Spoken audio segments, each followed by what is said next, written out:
भवनाशाय श्रीशाय गुणराशये हृद्याय शुद्धविद्याय मध्वाय च नमो नमः। अर्चितः संस्मृतोऽध्यातः कीर्तितः कथितः श्रुतः यो ददात्यमृतत्वं हि समां रक्षतु ಕೇಶವಃ।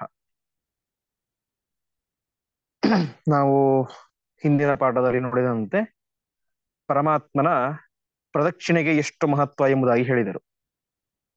ವಿಶೇಷವಾಗಿ ಪದಂ ಪದಾಂತರೇ ಕೃತ್ವ ಅಂತ ಒಂದು ಹೆಜ್ಜೆ ಇಟ್ಟು ಮಾತ್ರ ಒಂದು ಹೆಜ್ಜೆಯಷ್ಟು ಜಾಗ ಬಿಟ್ಟು ಹೆಜ್ಜೆಯನ್ನು ಇಡುವುದು. ಅದೇ ರೀತಿಯಾಗಿ ಆಸರ್ಣ ಪ್ರಸವಾನಾರಿ ಜಲಪೂರ್ಣಂ ಯಥಾಘಟಂ ಅಂತ ಇನ್ನೇನು 9 ತಿಂಗಳು ತುಂಬಿದಂತಹ ಗರ್ಭಿಣಿ ತಲೆಯ ಮೇಲೆ ಒಂದು ನೀರು ತುಂಬಿದಂತಹ ಕೊಡವನ್ನು ಇಟ್ಟುಕೊಂಡರೆ ಎಷ್ಟು ನಿಧಾನವಾಗಿ ಅವಳು ಹೆಜ್ಜೆ ಹಾಕ್ತಾಳೋ ಅಷ್ಟು ನಿಧಾನವಾಗಿ ಹೆಜ್ಜೆಯನ್ನು ಹಾಕಬೇಕು ಪ್ರದಕ್ಷಿಣೆಯ ಸಂದರ್ಭದಲ್ಲಿ ಎಂಬುದಾಗಿ ವಿಶೇಷವಾಗಿ ಪರಮಾತ್ಮನ ಪ್ರದಕ್ಷಿಣೆಯ ಮಹತ್ವವನ್ನು ತಿಳಿಸಿದರು. ಇನ್ನು ಮುಂದೆ ಆ ಪರಮಾತ್ಮನಿಗೆ ಮಾಡುವಂತಹ ನಮಸ್ಕಾರದ ಮಹತ್ವವನ್ನು ತಿಳಿಸ್ತಾ ಇದ್ದಾರೆ. ಶ್ಲೋಕ ಹೇಳುತ್ತೇನೆ, ನೀವು ಹೇಳಿ. ತೀರ್ಥಕೋಟಿ ಸಹಸ್ರಾಣಿ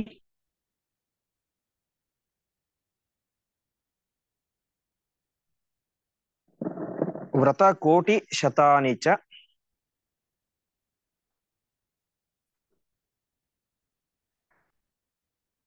ನಾರಾಯಣ ಪ್ರಣಾಮಸ್ಯ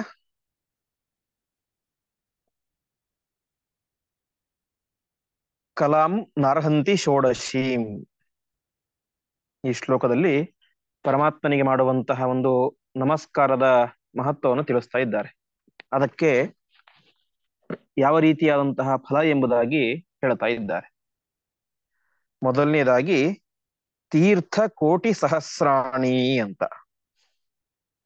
ಮನುಷ್ಯನಾದಂತಹ ವ್ಯಕ್ತಿ ಸಾಮಾನ್ಯವಾಗಿ ತೀರ್ಥಕ್ಷೇತ್ರ ಯಾತ್ರೆಗಳನ್ನು ತನ್ನ ಜೀವನದ ಅಂತಿಮ ಕಾಲದಲ್ಲಿ ಆದರೂ ಕೂಡ ಮಾಡಬೇಕು ಅಂತ ಬಯಸ್ತಾನೆ. ಮಾಡಿ ಅಲ್ಲಿ ಹೋದಾಗ ವಿಶೇಷವಾಗಿ ಗಂಗಾ ನದಿ, ಯಮುನೆ, ಸರಯೂ ನದಿ ಮುಂತಾದಂತಹ ತೀರ್ಥಕ್ಷೇತ್ರಗಳಲ್ಲಿ ಸ್ನಾನಾದಿಗಳನ್ನು ಮಾಡಿ ತನ್ನ ಪಾಪವನ್ನು ಕಳೆದುಕೊಳ್ಳಬೇಕು ಅಂತ ಬಯಸ್ತಾನೆ. ಆ ತೀರ್ಥಕೋಟಿ ಸಹಸ್ರಾಣಿ ಅಂತ ಅಂದ್ರೆ ಇವತ್ತು ನಮಗೆ ಸಿಗುವುದು ಬೆರಳೆಣಿಕೆಯಷ್ಟು ತೀರ್ಥಗಳು, ಕೆಲವು ಮಾತ್ರ ನದಿಗಳು. ಆದರೆ ಇಲ್ಲಿ ಹೇಳ್ತಾ ಇದ್ದಾರೆ ತೀರ್ಥ ಕೋಟಿ ಸಹಸ್ರಾಣಿ ಅಂತ ಅಂದ್ರೆ ಕೋಟ್ಯಾನುಗಟ್ಟಲೆ ತೀರ್ಥಗಳಲ್ಲಿ ಸಾವಿರಾರು ಬಾರಿ ಸ್ನಾನ ಮಾಡಿದರೆ ಯಾವ ರೀತಿಯಾದಂತಹ ಪುಣ್ಯ ಬರುತ್ತೋ ಅದೇ ರೀತಿಯಾಗಿ ವ್ರತ ಕೋಟಿ ಶತಾನಿಚ, ಕೋಟ್ಯಾನುಗಟ್ಟಲೆ ವೈವಿಧ್ಯವಾದಂತ ಬೇರೆ ಬೇರೆ ವ್ರತಗಳನ್ನು ಶತಾನಿಚ 100 ಬಾರಿ ಆಚರಣೆ ಮಾಡಿದರೆ ಎಷ್ಟು ಪುಣ್ಯ ಬರುತ್ತೋ ಅಷ್ಟೆಲ್ಲಾ ಪುಣ್ಯ ಎಂಬುದು ನಾರಾಯಣ ಪ್ರಣಾಮಸ್ಯ ಕಲಾಂ ನಾರ್ಹಂತಿ ಷೋಡಶೀಂ ಅಂತ. ಇಷ್ಟೆಲ್ಲಾ ಪುಣ್ಯ ಎಂಬುದು ಪರಮಾತ್ಮನಿಗೆ ಒಂದು ಬಾರಿ ಶಾಸ್ತ್ರೋಕ್ತ ವಿಧಿವಿಧಾನದಿಂದಾಗಿ ಭಕ್ತಿಯಿಂದ ನಮಸ್ಕಾರ ಮಾಡಿದರೆ ಎಷ್ಟು ಪುಣ್ಯ ಬರುತ್ತೋ ಅದರ 16ನೇ ಒಂದು ಪುಣ್ಯವೂ ಕೂಡ ಏನಾಗೋದಿಲ್ಲ, ಇದಕ್ಕೆ ಸಮಾನವಾಗುವುದಿಲ್ಲ ಅಂತ. ಅಂದರೆ ಪರಮಾತ್ಮನಿಗೆ ಶಾಸ್ತ್ರೋಕ್ತವಾಗಿ ಭಕ್ತಿಯಿಂದ ನಮಸ್ಕಾರ ಮಾಡಿದರೆ ಎಷ್ಟು ಪುಣ್ಯ ಬರುತ್ತೋ ಅದನ್ನು 16 ಭಾಗ ಮಾಡಿದಾಗ ಅದರ ಒಂದು ಭಾಗ ಪುಣ್ಯವೂ ಕೂಡ ತೀರ್ಥಕೋಟಿ ಸಹಸ್ರಾಣಿ ವ್ರತಕೋಟಿ ಶತಾನಪಿ, ಅನೇಕ ವ್ರತಗಳನ್ನು ಸಾವಿರಾರು ಬಾರಿ ಮಾಡಿದಾಗ ಕೋಟ್ಯಾನುಗಟ್ಟಲೆ ತೀರ್ಥಗಳಲ್ಲಿ ಸಾವಿರಾರು ಬಾರಿ ಸ್ನಾನ ಮಾಡಿದರೆ ಎಷ್ಟು ಪುಣ್ಯ ಬರುತ್ತೋ ಅಷ್ಟು ಪುಣ್ಯ ಎಂಬುದು ಭಕ್ತಿಯಿಂದ ಪರಮಾತ್ಮನಿಗೆ ನಮಸ್ಕಾರ ಮಾಡಿದರೆ ಅದಕ್ಕಿಂತ 16 ಪಟ್ಟು ಹೆಚ್ಚು ಪುಣ್ಯ ಬರುತ್ತೆ ಎಂಬುದಾಗಿ ತಿಳಿಸ್ತಾ ಇದ್ದಾರೆ. ಹಾಗಾಗಿ ತೀರ್ಥಯಾತ್ರೆ ಇವುಗಳೆಲ್ಲವೂ ಕೂಡ ನಮ್ಮ ಪಾಪಗಳನ್ನು ಕಳೆದುಕೊಳ್ಳಲಿಕ್ಕೆ ಒಂದು ಮಾಧ್ಯಮ ನಿಶ್ಚಿತ, ಹೌದು. ಆದರೆ ಅದಕ್ಕಿಂತ ಸುಲಭವಾದಂತಹ ಉಪಾಯ, ಅದಕ್ಕಿಂತ ಶ್ರೇಷ್ಠವಾದಂತಹ ಉಪಾಯ ಅಂತ ಹೇಳಿದ್ರೆ ಪರಮಾತ್ಮನಿಗೆ ಭಕ್ತಿಯಿಂದ ಮಾಡುವಂತಹ ನಮಸ್ಕಾರಾದಿ ಕಾರ್ಯಗಳು. ಅಂತಹ ಕಾರ್ಯಗಳು ಯಾಕೆಂತ ಹೇಳಿದ್ರೆ ಆ ತೀರ್ಥಕೋಟಿ ಶತಾನಿಚ ಅಂತ ಅನೇಕ ತೀರ್ಥಕ್ಷೇತ್ರಗಳಿಗೆ ಅಲ್ಲಿ ಹೋಗಿ ಅಲ್ಲಿ ಆ ಚಳಿಯಲ್ಲಿ ಬಿಸಿಲಿನಲ್ಲಿ ಸ್ನಾನ ಮಾಡೋದು ತುಂಬಾ ಕಷ್ಟ. ಅಷ್ಟು ಪ್ರಯಾಸ ಪಡುವುದಕ್ಕಿಂತ ನಿಮ್ಮ ಮನೆಯಲ್ಲಿ ಇರುವಂತಹ ಪರಮಾತ್ಮನ ಸನ್ನಿಧಾನ, ಹಿಂದೆ ಕೇಳಿದಂತೆ ಸಾಲಗ್ರಾಮಾದಿಗಳು ಆ ಪರಮಾತ್ಮನ ನಿತ್ಯ ಸನ್ನಿಧಾನ ಇರುವಂತಹ ಕ್ಷೇತ್ರಗಳು, ಸಾಲಗ್ರಾಮಾದಿಗಳು ಪ್ರತೀಕ. ಅದೇ ರೀತಿಯಾಗಿ ಪರಮಾತ್ಮನ ದೇವಸ್ಥಾನ ಇತ್ಯಾದಿಗಳು, ಅವುಗಳಿಗೆ ಭಕ್ತಿಯಿಂದ ಶ್ರದ್ಧೆಯಿಂದ ಪ್ರಣಾಮಾದಿಗಳನ್ನು ನಮಸ್ಕಾರಾದಿಗಳನ್ನು ಮಾಡಿದಾಗ ಅಷ್ಟೆಲ್ಲಾ ಪುಣ್ಯ ಎಂಬುದು ಇದರಿಂದ ಬರುತ್ತೆ ಎಂಬುದಾಗಿ ತಿಳಿಸ್ತಾ ಇದ್ದಾರೆ. ಹಾಗಾಗಿ ತೀರ್ಥ ಕೋಟಿ ಸಹಸ್ರಾಣಿ ವ್ರತ ಕೋಟಿ ಶತಾನಿ ಚ ನಾರಾಯಣ ಪ್ರಣಾಮಸ್ಯ ಕಲಾಂ ನಾರ್ಹಂತಿ ಷೋಡಶೀಂ ಅಂತ ಭಕ್ತಿಯಿಂದ ಪರಮಾತ್ಮನಿಗೆ ನಮಸ್ಕಾರ ಮಾಡಿದರೆ ಅದು ವಿಶಿಷ್ಟವಾದಂತಹ ಫಲವನ್ನು ಮತ್ತು ನಮ್ಮ ಪಾಪಗಳನ್ನು ನಾಶ ಮಾಡುತ್ತೆ ಎಂಬುದಾಗಿ ಇಲ್ಲಿ ತಿಳಿಸ್ತಾ ಇದ್ದಾರೆ. ಇದು ವಿಶೇಷವಾಗಿ ರುದ್ರದೇವರು ಹೇಳುವಂತಹ ಮಾತು, ತೀರ್ಥಕೋಟಿ ಸಹಸ್ರಾಣಿ ಎಂಬಂತಹ ಮಾತು ಮಹರುದ್ರದೇವರು ಹೇಳುವಂತಹ ಮಾತು. ಇನ್ನು ಮುಂದೆ ಹಿಂದೆ ಈ ಶ್ಲೋಕದಲ್ಲಿ ತಿಳಿಸಿದಂತೆ ಪರಮಾತ್ಮನ ನಮಸ್ಕಾರಕ್ಕೆ ಅಷ್ಟು ಪುಣ್ಯ ಅಂತ ಹೇಳಿದರು. ಹಾಗಾದರೆ ಆ ನಮಸ್ಕಾರವನ್ನು ಯಾವ ರೀತಿ ಮಾಡಬೇಕು ಅಂತ, ಯಾಕೆಂದ್ರೆ ಇವತ್ತು ನಾವು ಲೋಕದಲ್ಲಿ ನೋಡ್ತೇವೆ ಅನೇಕ ಜನ ಅನೇಕ ರೀತಿಯಾಗಿ ನಮಸ್ಕಾರವನ್ನು ಮಾಡ್ತಾರೆ. ಇದನ್ನು ಮುಂದುವರೆದು ಕೆಲವೊಬ್ಬರು ಆ ವೆಸ್ಟರ್ನ್ ಸಂಸ್ಕೃತಿ ಅಂದ್ರೆ ಯಾವ ರೀತಿಯಾಗಿ ಕ್ರೈಸ್ತರು ಈ ರೀತಿಯಾಗಿ ಮಾಡ್ತಾರಲ್ಲ, ಆ ರೀತಿಯಾಗಿ ಪರಮಾತ್ಮನ ದೇವಾಲಯಕ್ಕೆ ಬಂದು ಈ ರೀತಿಯಾಗಿ ನಮಸ್ಕಾರಾದಿಗಳನ್ನು ಮಾಡುವಂತಹ ಜನರನ್ನು ಕೂಡ ನಾವು ಇವತ್ತು ನೋಡುತ್ತೇವೆ. ಅದಕ್ಕೆ ಆಚಾರ್ಯರು ಹೇಳ್ತಾ ಇದ್ದಾರೆ, ನಮಸ್ಕಾರ ಅಂದರೆ ಏನು, ಅದನ್ನು ಯಾವ ರೀತಿಯಾಗಿ ಮಾಡಬೇಕು ಅಂತ ಸ್ಕಾಂದ ಪುರಾಣದಲ್ಲಿ ಬರುವಂತಹ ಒಂದು ವಚನವನ್ನು ಇಲ್ಲಿ ನಮಗೆ ಸಂಗ್ರಹ ಮಾಡಿಕೊಡ್ತಾ ಇದ್ದಾರೆ. ಇದು ಅತ್ಯಂತ ಪ್ರಸಿದ್ಧವಾದಂತಹ ನಮಸ್ಕಾರ, ಅದು ಸಾಷ್ಟಾಂಗ ನಮಸ್ಕಾರ ಆಗಬೇಕು. ಅಂದ್ರೆ ಅಷ್ಟ ಅಂಗಗಳಿಂದಾಗಿ ಕೂಡಿ 8 ಅಂಗಗಳಿಂದಾಗಿ ಕೂಡಿ ನಮಸ್ಕಾರವನ್ನು ಮಾಡಬೇಕು ಅಂತ ಹೇಳ್ತಾರೆ. 8 ಅಂಗಗಳು ಯಾವುದಾಗಿ ಆಚಾರ್ಯರು ಇಲ್ಲಿ ನಮಗೆ ತಿಳಿಸ್ತಾ ಇದ್ದಾರೆ. ಶ್ಲೋಕ ಹೇಳ್ತೇನೆ, ನೀವು ಹೇಳಿ. ಉರಸ ಶಿರಸ ದೃಷ್ಟ್ಯ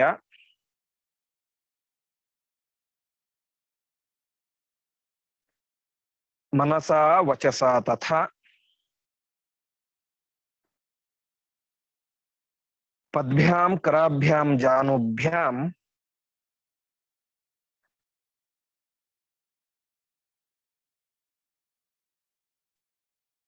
ಪ್ರಣಾಮೋಷ್ಟಾಂಗ ಈರಿತಃ. ನಮಸ್ಕಾರ ಅದು ಅದರಲ್ಲಿ 8 ಅಂಗಗಳು ಇರಬೇಕು ಎಂಬುದಾಗಿ ತಿಳಿಸ್ತಾ ಇದ್ದಾರೆ. ಮೊದಲನೇದಾಗಿ ನಾವೊಂದು ನಮಸ್ಕಾರಕ್ಕೆ ಅರ್ಥ ಏನಂತ ತಿಳ್ಕೊಂಡ್ಬೇಡ. ನಮಸ್ಕಾರಕ್ಕೆ ಅರ್ಥ ಏನು ಅಂತ ಹೇಳಿದ್ರೆ, ಅದರ ಧಾತು ನಮ ಪ್ರಹ್ವತ್ವೇ ಶಬ್ದೇಚ ಅಂತ ಆ ಧಾತುವಿನ ಅರ್ಥ, ನಮಸ್ಕಾರದ ಅರ್ಥ. ಅಂದ್ರೆ ಪ್ರಕ್ಷ್ವೀಭಾವ ಎಂಬುದು ನಮ್ಮಲ್ಲಿ ಇರಬೇಕು ಎಂಬುದಾಗಿ ತಿಳಿಸ್ತಾ ಇದ್ದಾರೆ. ನಮ ಪ್ರಹ್ವತ್ವೇ ಅಂತ. ಪ್ರಹ್ವತ್ವ ಅನ್ನೋದಕ್ಕೆ ಅರ್ಥ ಏನು ಅಂತ ಹೇಳಿದ್ರೆ, ನಾನು ಪರಮಾತ್ಮನ ದಾಸ, ನಾನು ನಿನ್ನ ಅಧೀನವಾಗಿದ್ದೇನೆ, ನೀನು ಅನುಗ್ರಹ ಮಾಡಿ ನನಗೆ ಈ ಶರೀರವನ್ನು ಕೊಟ್ಟಿದ್ದೀಯ, ಈ ಶರೀರದಲ್ಲಿ ಇದ್ದೇನೆ, ನಾನು ಯಾವಾಗಲೂ ಕೂಡ ನಿನ್ನ ದಾಸ ಎಂಬಂತಹ ಸಮರ್ಪಣೆಯ ಮನೋಭಾವ. ಅವನು ದಾಸ, ಅವನು ಪರಮಾತ್ಮ ಈಶ, ನಾನು ದಾಸ ಎನ್ನುವಂತಹ ಮನೋಭಾವ. ಇದೇ ನಮಸ್ಕಾರದ ಪ್ರಧಾನವಾದಂತಹ ಅರ್ಥ ಎಂಬುದಾಗಿ ತಿಳಿಸ್ತಾ ಇದ್ದಾರೆ. ಹಾಗಾಗಿಯೇನೆ ಯಾವಾಗಲೂ ಕೂಡ ನಮಗಿಂತ ದೊಡ್ಡವರು, ನಮ್ಮ ಬಾಸ್ ಬಂದಾಗ ನಾವೇ ಮಾಡ್ತೇವೆ, ತಲೆ ಬಾಗಿಸ್ತೇವೆ, ಒಟ್ಟಿನಲ್ಲಿ ಒಂದು ರೀತಿಯಾದಂತಹ ಗೌರವವನ್ನು ಕೊಡ್ತೇವೆ.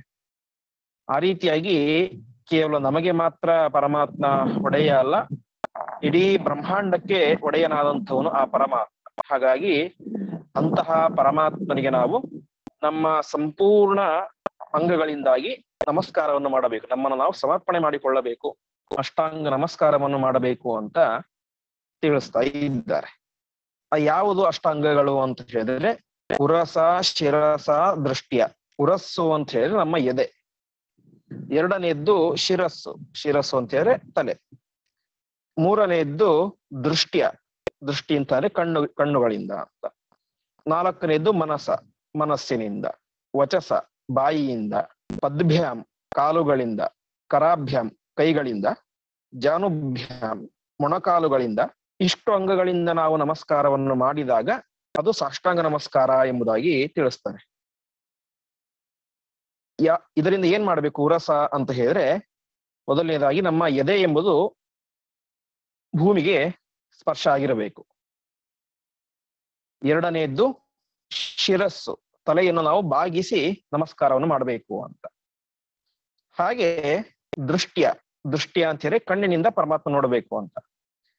ಅಂದ್ರೆ ತಲೆ ಬಾಗಿಸಿದಾಗ ನಾವು ಪರಮಾತ್ಮ ನೋಡ್ಲಿಕ್ಕೆ ಸಾಧ್ಯ ಆಗೋದಿಲ್ಲ.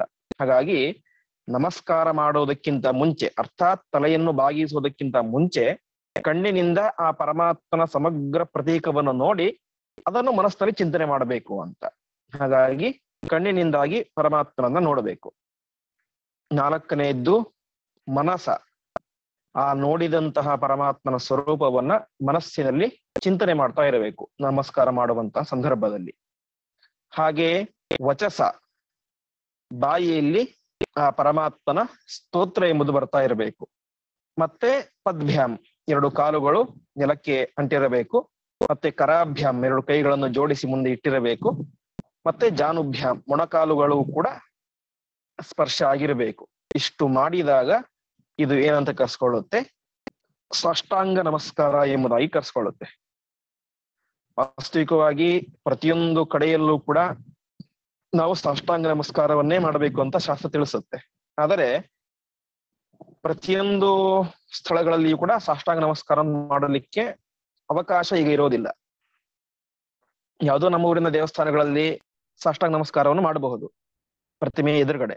ಆದರೆ ಇವತ್ತು ನಾವು ಯಾವುದೋ ತಿರುಪತಿ ಕ್ಷೇತ್ರಕ್ಕೆ ಹೋದಾಗ ಅಲ್ಲಿ ದೇವರ ಎದುರುಗಡೆ ನಾವು ಸಾಷ್ಟಾಂಗ ನಮಸ್ಕಾರ ಮಾಡ್ತೀವಿ ಅಂತ ಹೇಳಿದ್ರೆ ಆಗೋದಿಲ್ಲ. ಅಲ್ಲಿ ಭಕ್ತಿಯಿಂದ ಪರಮಾತ್ಮನ ಸ್ವರೂಪವನ್ನು ನೋಡಿ ಅವನ ಸ್ತೋತ್ರವನ್ನು ಮಾಡಿ ಕೈಯನ್ನು ಹೀಗೆ ಮುಗಿದು ನಮಸ್ಕಾರವನ್ನು ಮಾಡಬೇಕು. ನಂತರ ಹೊರಗಡೆ ಬಂದ ನಂತರ ನಮಗೆ ಅವಕಾಶ ಇರುತ್ತೆ, ಅಲ್ಲಿ ನಾವು ಭಕ್ತಿಯಿಂದ ಸಾಷ್ಟಾಂಗ ನಮಸ್ಕಾರವನ್ನೇ ಮಾಡಬೇಕು. ಹಾಗಾಗಿ ಎಲ್ಲಿ ಎಷ್ಟು ಅವಕಾಶಗಳಿರ್ತಾವೋ ಅಷ್ಟನ್ನು ಉಪಯೋಗಿಸಿಕೊಂಡು ಎಲ್ಲಿ ಹೋದರೂ ಕೂಡ ಕಣ್ಣಿನಿಂದ, ಬಾಯಿಯಿಂದ, ಮನಸ್ಸಿನಿಂದ, ಕೈಗಳಿಂದ ನಮಸ್ಕಾರ ಮಾಡಲಿಕ್ಕೆ ಅವಕಾಶ ಅಂತೂ ಇದ್ದೇ ಇರುತ್ತೆ. ಅಷ್ಟು ನಮಸ್ಕಾರವನ್ನು ಖಂಡಿತ ಮಾಡಲೇಬೇಕು. ನಂತರ ಹೊರಗಡೆ ಬಂದು ಎಲ್ಲಿ ಅವಕಾಶ ಇರುತ್ತೋ ಅಲ್ಲಿ ಸಾಷ್ಟಾಂಗ ನಮಸ್ಕಾರವನ್ನಂತೂ, ಅದು ಎಂತಹ ಸ್ಥಳವೇ ಇರಲಿ, ಅಲ್ಲಿ ಧೂಳೇ ಇರಲಿ, ಕಸವೇ ಇರಲಿ, ಭಕ್ತಿಯಿಂದಾಗಿ ನಮಸ್ಕಾರವನ್ನಂತೂ ಸಾಷ್ಟಾಂಗವಾಗಿ ಮಾಡಲೇಬೇಕು. ಆ ರೀತಿಯಾಗಿ ಸಾಷ್ಟಾಂಗ ನಮಸ್ಕಾರಾದಿಗಳನ್ನು ಮಾಡಿದಾಗ ಮಾತ್ರ ಅದು ನಿಜವಾದಂತಹ ನಮಸ್ಕಾರ ಅಂತ ಕರ್ಸ್ಕೊಳ್ಳುತ್ತೆ.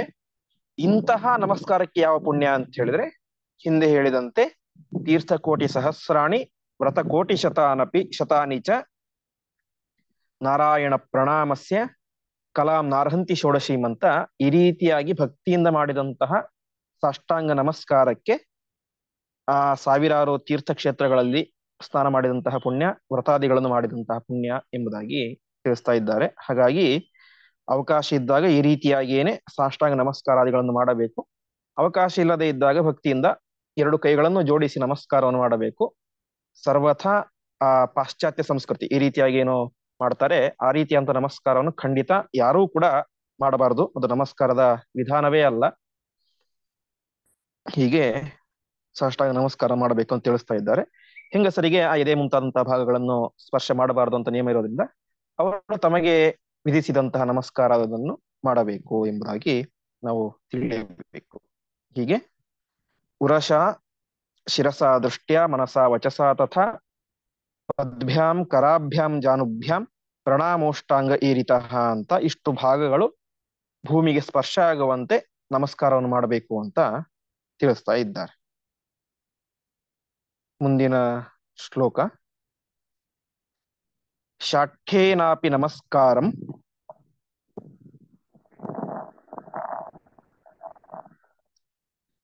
ಕುರುವತಃ ಶಾರ್ಂಗಪಾಣಯೇ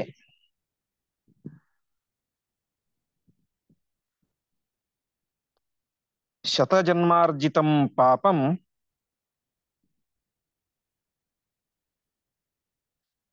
ನಶ್ಯತ್ತೇವ ನ ಸಂಶಯಃ.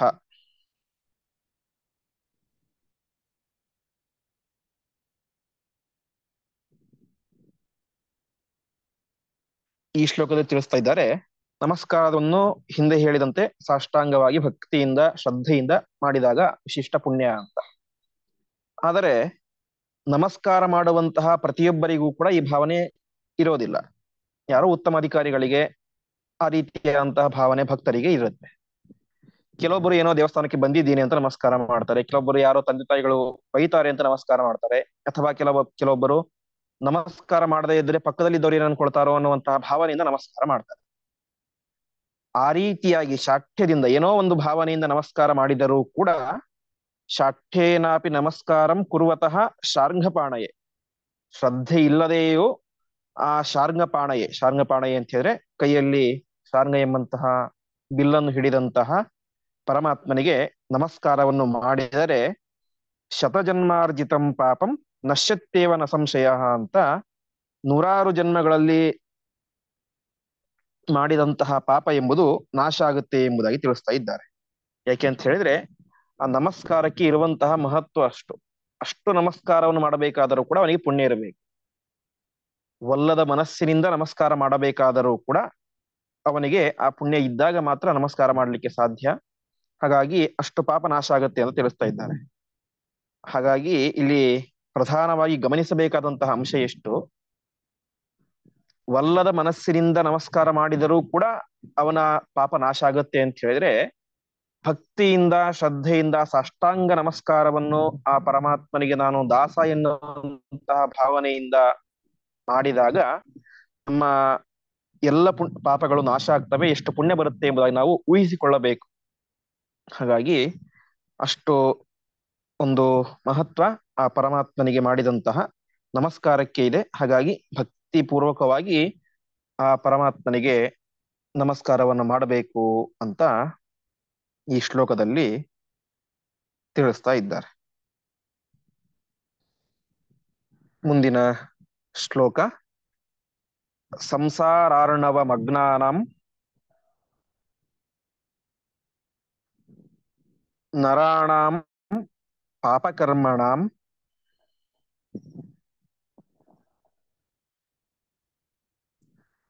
ನಾಣ್ಯೋದ್ಧರ್ತ ಜಗನ್ನಾಥಂ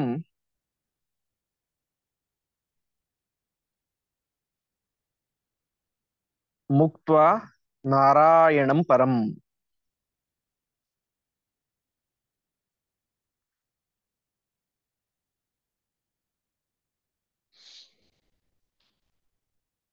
ಸಂಸಾರಾರ್ಣವ ಮಗ್ನಾನಾಂ ನರಾಣಾಂ ಪಾಪಕರ್ಮಣಾಂ ಅಂತ ಈ ರೀತಿಯಾದಂತಹ ಮನುಷ್ಯರಿಗೆ ಅಂತ ಹೇಳ್ತಾ ಇದ್ದಾರೆ. ಒಬ್ಬ ವ್ಯಕ್ತಿ ಈ ಸಂಸಾರದಲ್ಲಿ ಬಂದು ಅನೇಕ ರೀತಿಯಾದಂತಹ ಕಷ್ಟಗಳನ್ನು ಅನುಭವಿಸ್ತಾ ಇದ್ದಾನೆ ಅಂತ ಹೇಳಿದ್ರೆ ಅದಕ್ಕೆ ಪ್ರಧಾನ ಕಾರಣ ಪಾಪಕರ್ಮಣ. ಅವರು ಹಿಂದಿನ ಜನ್ಮಗಳಲ್ಲಿ ಅನೇಕ ಜನ್ಮಗಳಲ್ಲಿ ಮಾಡಿದಂತಹ ಪಾಪಕರ್ಮಕ್ಕೆ ಅನುಸಾರವಾಗಿ ಈ ಜನ್ಮದಲ್ಲಿ ಆ ವ್ಯಕ್ತಿ ಯಾವುದೋ ಒಂದು ಯೋನಿಯಲ್ಲಿ ಮನುಷ್ಯನಾಗಿ ಇನ್ಯಾವುದೋ ಒಂದು ಬಂದು ಅವನೇ ಮಾಡ್ತಾ ಇದ್ದಾನೆ, ಕಷ್ಟವನ್ನು ಪಡ್ತಾ ಇದ್ದಾನೆ. ಸಂಸಾರ ಅರ್ಣವ ಮಗ್ನಾನಂ, ಅರ್ಣವ ಅಂತ ಹೇಳಿದ್ರೆ ಸಮುದ್ರ ಅಂತ. ಇಂತಹ ಈ ಸಂಸಾರ ಎಂಬಂತಹ ಸಮುದ್ರದಲ್ಲಿ ಮುಳುಗ್ತಾ ಇರುವಂತಹ ನರಾಣ ಮನುಷ್ಯರಿಗೆ ಪರಮಾತ್ಮನೊಬ್ಬನನ್ನು ಬಿಟ್ಟು ಬೇರೆ ಯಾರೂ ಕೂಡ ರಕ್ಷಣೆ ಮಾಡುವಂತಹ ವ್ಯಕ್ತಿಗಳಿಲ್ಲ ಅಂತ. ಯಾಕೆ ಅಂತ ಹೇಳಿದ್ರೆ ಪ್ರತಿಯೊಬ್ಬರು ಕೂಡ ಈ ಸಂಸಾರದಲ್ಲಿ ಬಿದ್ದು ಮುಳುಗ್ತಾನೆ ಇದ್ದಾರೆ. ಹಾಗಾಗಿ ಈ ಸಂಸಾರದಿಂದ ನಮ್ಮನ್ನು ಕಾಪಾಡಬೇಕು ಅಂತ ಹೇಳಿದ್ರೆ ಈ ಸಂಸಾರದ ಸ್ಪರ್ಶವೇ ಇಲ್ಲದೆ ಇರುವಂತಹ, ದೋಷವೇ ಇಲ್ಲದೆ ಇರುವಂತಹ ಪರಮಾತ್ಮನೊಬ್ಬನಿಗೆ ಮಾತ್ರ ಸಾಧ್ಯ. ಹಾಗಾಗಿ ನಾಣ್ಯೋದ್ಧರ್ತ ಜಗನ್ನಾಥಂ, ಪರಮಾತ್ಮನನ್ನು ಬಿಟ್ಟು ಇನ್ನೊಬ್ಬ ಉದ್ಧಾರ ಮಾಡುವಂತಹ, ಉದ್ಧರ್ತ ಅಂತ ಹೇಳಿದ್ರೆ ಮೇಲೆ ಎತ್ತುವಂತಹ ವ್ಯಕ್ತಿ, ಉದ್ಧಾರ ಮಾಡುವಂತಹ ವ್ಯಕ್ತಿ ಅಂತ.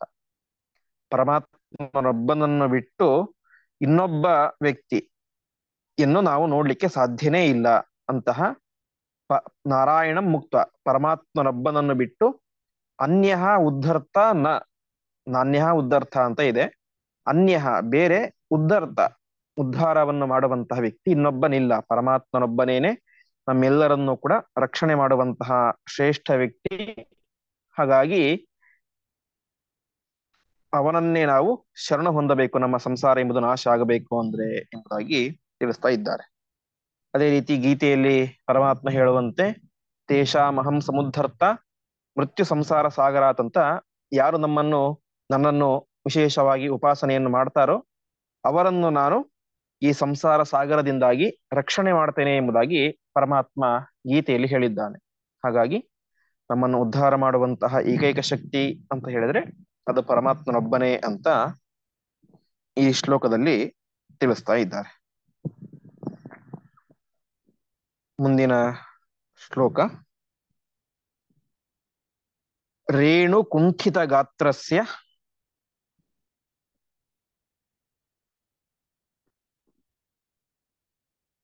ಕಣ ಯಾವಂತಿ ಭಾರತ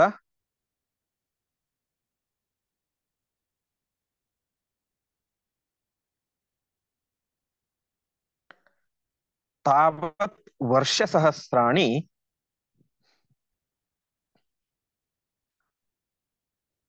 ವಿಷ್ಣುಲೋಕೆ ಮಹೀಯತೆ.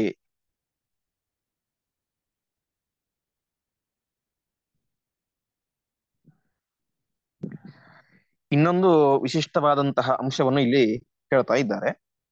ರೇಣು ಕುಂಠಿತ ಗಾತ್ರಸ್ಯ ಕಣಾಯಾವಂತಿ ಭಾರತ ಅಂತ. ಅಂದ್ರೆ ಪರಮಾತ್ಮನಿಗೆ ನಾವು ಸಾಷ್ಟಾಂಗ ನಮಸ್ಕಾರವನ್ನು ಮಾಡ್ತೇವೆ. ಆ ಪರಮಾತ್ಮನಿಗೆ ಸಾಷ್ಟಾಂಗ ನಮಸ್ಕಾರವನ್ನು ಮಾಡಬೇಕಾದ್ರೆ ನೆಲದ ಮೇಲೆ ಮಾಡ್ತೇವೆ. ಅಲ್ಲಿ ಅನೇಕ ರೀತಿಯಾದಂತಹ ಧೂಳಿನ ಕಣಗಳು ಇರ್ತವೆ. ನಾವಿವತ್ತು ದೇವಸ್ಥಾನಕ್ಕೆ ಹೋಗಿ ನಮಸ್ಕಾರ ಮಾಡ್ಬೇಕಾದ್ರೆ ನಮಗಿಂತ ಮುಂಚೆ ನೂರಾರು ಜನ ಅಲ್ಲಿ ಬಂದು ನಮಸ್ಕಾರ ಮಾಡ್ಕೊಂಡು ಹೋಗಿರ್ತಾರೆ. ದೊಡ್ಡ ದೊಡ್ಡ ಜ್ಞಾನಿಗಳೇ ಆಗಿರಲಿ, ಪರಮಾತ್ಮನ ಭಕ್ತರೇ ಆಗಿರಲಿ, ಅಲ್ಲಿ ಹೋಗಿ ನಮಸ್ಕಾರವನ್ನು ಮಾಡಿರ್ತಾರೆ. ಆ ರೀತಿಯಾಗಿ ಅವರು ಹೊರಗಡೆಯಿಂದ ಬಂದು ನಮಸ್ಕಾರ ಮಾಡಬೇಕಾದರೆ ಅಲ್ಲಿ ಅನೇಕ ರೀತಿಯಾದಂತಹ ಧೂಳು ಎಂಬುದು ಇರುತ್ತೆ. ನಾವು ಅಲ್ಲಿಗೆ ಹೋಗಿ ನಮಸ್ಕಾರ ಮಾಡಿದಾಗ, ಅಲ್ಲಿಗೆ ಹೋಗಿ ಸಾಷ್ಟಾಂಗ ನಮಸ್ಕಾರವನ್ನು ಮಾಡಿದಾಗ ನಮ್ಮ ಮೈಗೂ ಕೂಡ, ನಮ್ಮ ಮೈಗೆ, ನಮ್ಮ ಬಟ್ಟೆಗೆ ಸ್ವಲ್ಪ ಧೂಳು ಅಂಟ್ಕೊಳ್ಳುತ್ತೆ. ಹಾಗಾಗಿ ಆ ರೀತಿಯಾಗಿ ಪರಮಾತ್ಮನಿಗೆ ನಮಸ್ಕಾರ ಮಾಡಿದಾಗ ನಮ್ಮ ಮೈಗೆ ಅಂಟುಕೊಂಡಂತಹ ಧೂಳು ಕಣಾಹ ಯಾವಂತಿ ಭಾರತ, ಎಷ್ಟು ಧೂಳುಗಳು ನಮ್ಮ ದೇಹಕ್ಕೆ ಅಂಟುಕೊಂಡು ಇರ್ತಾವೋ ಅಂತಹ ಸಂದರ್ಭದಲ್ಲಿ ತಾವತ್ ವರ್ಷ ಸಹಸ್ರಾಣಿ ವಿಷ್ಣು ಲೋಕೆ ಮಹೀಯತೆ ಅಂತ. ನಮ್ಮ ದೇಹದಲ್ಲಿ ಎಷ್ಟು ಧೂಳುಗಳು ಅಂಟುಕೊಂಡಿರ್ತಾವೋ ಅಷ್ಟು 1000 ವರ್ಷಗಳ ಕಾಲ ಆ ವ್ಯಕ್ತಿ ವಿಷ್ಣು ಲೋಕೆ ಮಹೀಯತೆ ಅಂತ, ಆ ವ್ಯಕ್ತಿ ಪರಮಾತ್ಮನ ಲೋಕದಲ್ಲಿ ವಾಸವಾಗಿರ್ತಾನೆ ಎಂಬುದಾಗಿ ತಿಳಿಸ್ತಾ ಇದ್ದಾರೆ.